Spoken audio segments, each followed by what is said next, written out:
नमस्कार. Digital agro academy YouTube चॅनलवरती आपणा सर्वांचे मनपूर्वक स्वागत करतो. आपणा सर्वांसाठी अत्यंत महत्त्वपूर्ण अतिशय उपयुक्त अशी माहिती आत्ताच्या व्हिडिओमध्ये घेऊन आलो आहे. ती म्हणजे राज्यातील पावसाची अपडेट. राज्यामध्ये 23 सप्टेंबर ते 2 ऑक्टोबरपर्यंत अतिशय जोरदार पाऊस बरसणार आहे. गेल्या 48 तासांपासून त्यामध्ये मराठवाडा व मध्य महाराष्ट्रातील अनेक भागांमध्ये अतिशय जोरदार पावसाला सुरुवात देखील झालेली आहे. मात्र 23 सप्टेंबरपासून ते 27 सप्टेंबरपर्यंत अतिशय तुफानी अतिशय जोरदार अशा प्रकारचा पावसाचा जोर हा राज्यामध्ये बघायला मिळेल. विशेष करून ही पावसाची सक्रियता जी आहे ती मराठवाडा, विदर्भ, त्यानंतर कोकणपट्टी या भागामध्ये जास्त असणार आहे.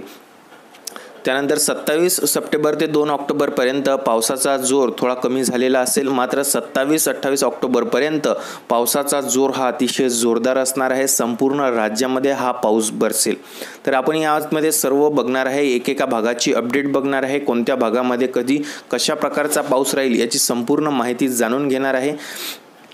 त्याचबरोबर हवामान अभ्यासक पंजाब डक यांनी त्यांचा नवीन हवामान अंदाज काय दिलेला आहे आणि हवामान खात्याचा काय इशारा आहे तो सुद्धा सविस्तरपणे बघणार आहे. त्यासाठी तुम्हाला हा व्हिडिओ जो आहे तो शेवटपर्यंत स्किप न करता बघायचा आहे, जेणेकरून संपूर्ण अपडेट जी राहील ती तुम्हाला अचूकपणे आणि सविस्तरपणे कळून येईल.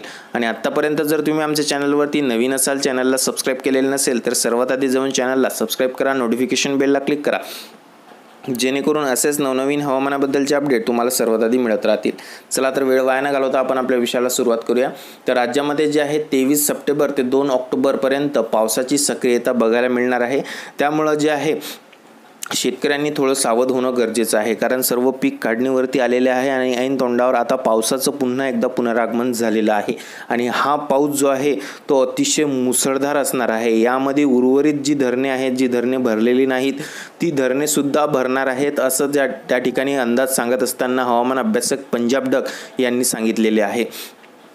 तर यामध्ये हा पाऊस जो आहे तो सर्वात आधी पूर्व विदर्भ, पश्चिम विदर्भ, त्यानंतर मराठवाडा आणि त्याच्यानंतर आपल्याला जो आहे पश्चिम महाराष्ट्र आणि उत्तर महाराष्ट्रामध्ये शिरताना दिसून येईल. तसेच कोकणपट्टीमध्ये देखील समुद्रकिनारपट्टी अतिशय जोरदार पाऊस त्या ठिकाणी बरसणार आहे. यामध्ये जर आपण एकेका भागाची जर अपडेट बघितली तर यामध्ये पूर्व विदर्भाचा जर सर्वात आधी विचार केला तर पूर्व विदर्भामध्ये नागपूर, भंडारा, गोंदिया, गडचिरोली, चंद्रपूर या परिसरामध्ये जे आहे 23 सप्टेंबर रोजीच आपल्याला वातावरणामध्ये खूप मोठा बदल झालेला दिसून येईल.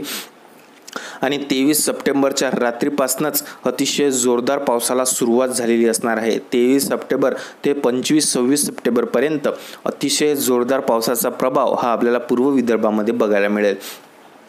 त्यानंतर जे आहे पश्चिम विदर्भाचा जर विचार केला, पश्चिम विदर्भामध्ये आपल्याला अकोला, बुलढाणा, वाशिम, यवतमाळ, अमरावती, अचलपूर, जळगाव, जामोद, संग्रामपूर, तेल्हारा, शेगाव, खामगाव, नांदुरा हा जो संपूर्ण भाग येतो या भागामध्ये देखील पावसाची मोठी सक्रियता बघायला मिळणार आहे.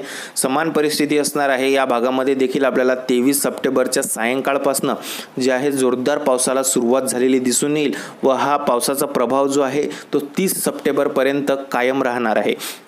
त्याच्यानंतर जे आहे मराठवाड्याचा जर विचार केला तर हिंगोली, परभणी, नांदेड, त्यानंतर लातूर, बीड, जालना, छत्रपती संभाजीनगर, धाराशिव या परिसरामध्ये पावसाचा जो जोर आहे तो ऑलरेडी पाऊस जो आहे तो सुरू झालेला आहे. आणि 23 सप्टेंबरपासून पावसामध्ये आणखीन त्या ठिकाणी भर पडणार आहे, आणखीन पावसाचा जोर त्या ठिकाणी वाढणार आहे. विशेष करून नांदेड, परभणी, माजलगाव, सेलू हा जो परिसर आहे या परिसरामध्ये मोठ्या प्रमाणावर पाऊस त्या ठिकाणी बरसणार आहे. 23 सप्टेंबरच्या सायंकाळपासून पावसाला सुरुवात झालेली दिसून येईल. तर त्यानंतर जे आहे 26-27 तारखेला देखील मोठा पाऊस बरसण्याची शक्यता यामध्ये वर्तवण्यात येते आहे लाईव्ह सॅटेलाइट इमेजेसमध्ये. आणि ही पावसाची सक्रियता जी आहे 30 तारखेपर्यंत कायम असेल. आणि त्यानंतरचा जो भाग येतो तो म्हणजे मध्य महाराष्ट्रामध्ये सातारा, सांगली, सोलापूर, कोल्हापूर, पंढरपूर या परिसरामध्ये जे आहे पावसाची सक्रियता जी आहे ती आपल्याला 25 तारखेपासून बघायला मिळणार आहे. 25 सप्टेंबरपासून ते 2 ऑक्टोबरपर्यंत या भागामध्ये मोठी पावसाची सक्रियता असेल. 23 सप्टेंबरपासूनच ढगाळ वातावरण त्या ठिकाणी झालेलं असणार आहे. मात्र 25-26 तारखेदरम्यान या भागामध्ये जोरदार पावसाला सुरुवात त्या ठिकाणी होईल. काही भागांमध्ये मध्यम स्वरूपाचा पाऊस असेल तर काही भागांमध्ये त्या ठिकाणी जोरदार पाऊस असणार आहे. कोकणपट्टीचा विचार जर केला तर समुद्र किनारपट्टी लगतच्या भागाला त्या ठिकाणी ऑलरेडी जे आहे त्या ठिकाणी सतर्कतेचा इशारा जाहीर आहे, कारण 23 सप्टेंबर ते 2 ऑक्टोबर दरम्यान अतिशय धो-धो असा पाऊस या ठिकाणी बरसणार आहे.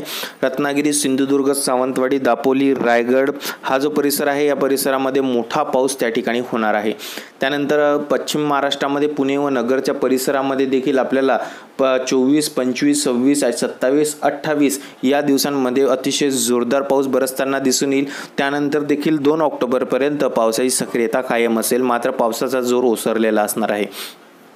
मुंबई, ठाणे, पालघर परिसरामध्ये 26 तारखेपासून पावसाला सुरुवात होताना दिसून येणार आहे. 26 तारखेपासून ते त्या ठिकाणी पुढील 4 ते 5 दिवस मुंबई, ठाणे, पालघर परिसरामध्ये मुसळधार पाऊस त्या ठिकाणी होण्याची शक्यता वर्तवण्यात आलेली आहे.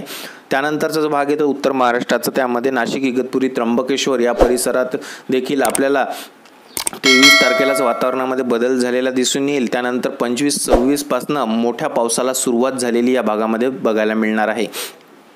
त्यानंतरचा जो भाग येतो तो म्हणजे उत्तर महाराष्ट्राचा पूर्वेकडील भाग, त्याच्यामध्ये आपल्याला धुळे, नंदुरबार, जळगाव, खान्देश, भुसावळ हा परिसर येतो. या परिसरामध्ये देखील आपल्याला 23-24 दरम्यानच पावसाचे वातावरण निर्माण झालेले दिसून येईल व मुसळधार पावसाला सुरुवात झालेली असेल व ही पावसाची सक्रियता देखील आपल्याला या ठिकाणी 2 ऑक्टोबरपर्यंत या भागात बघायला मिळणार आहे.